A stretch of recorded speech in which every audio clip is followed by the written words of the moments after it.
Hello, everyone. I hope you guys are having a great holiday season. This video is the second of the series I'm going to be doing moving forward. And to kind of give you a recap of what happened from the last video, I did two things. I was working toward two things. One was getting as much information around Black-owned businesses from you guys to create some type of info page of sorts to share. And I'm currently working on that. So thank you for sharing that information. It's been a project I've been working on for the last week or so.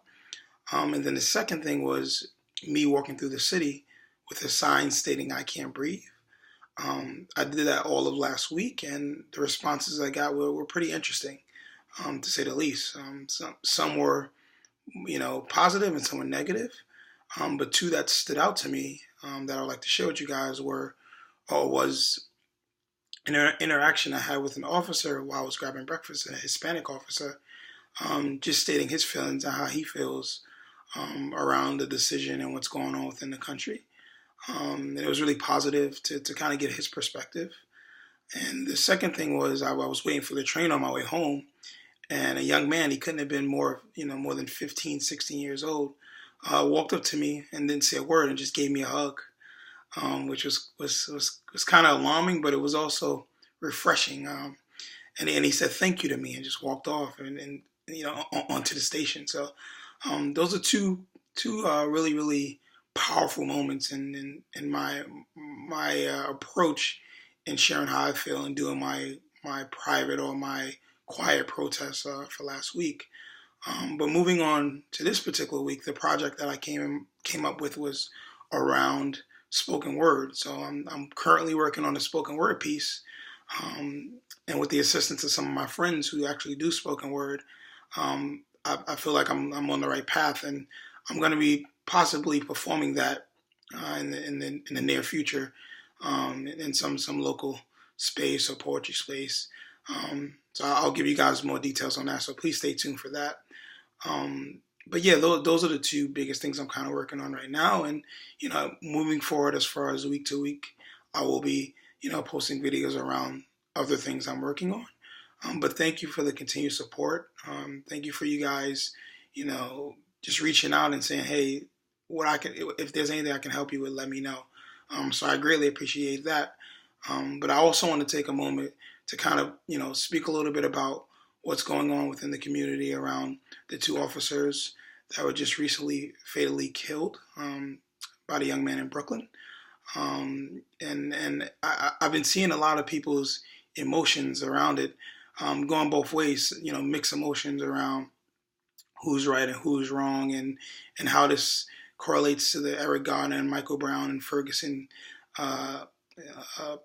cases and things like that. And what I've come to realize looking at all, the comments and everybody going at it is yes, we were frustrated. And yes, it hurts from the cops' perspective as well as from, the community's perspective.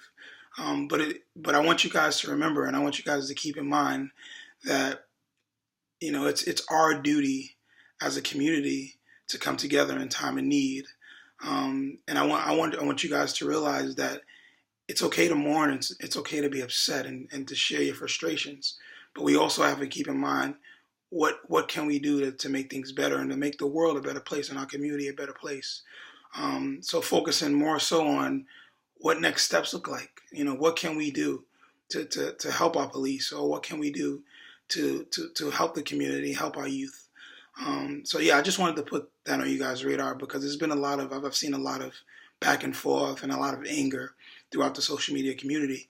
And I totally understand that, how you guys feel. I totally understand where you guys are coming from. But at the same time, let's mourn and be thankful for what we have. And, it's holiday time, so be thankful for how things are for us and our families. But let's also keep in mind what do next steps look like. New Year's right around the corner, and what can we do other than just speaking out on social media to take next steps or actionable steps to do something within the community. So keep that in mind. Come up with things that are personal to you and what you feel you can do to make a difference. because everything matters, and you know, your opinion matters, and you matter. So let's do what we can to create change. And as you guys have seen, I've been working on different things. I'm trying to do my part, and like I said, I continue to focus on what can I do to make things better, or make our world a better place. So I just wanted to pass that on to you guys, and thank you again for the continued support. I hope everybody has a wonderful holiday, and please stay tuned to my next video. All right, thanks, guys.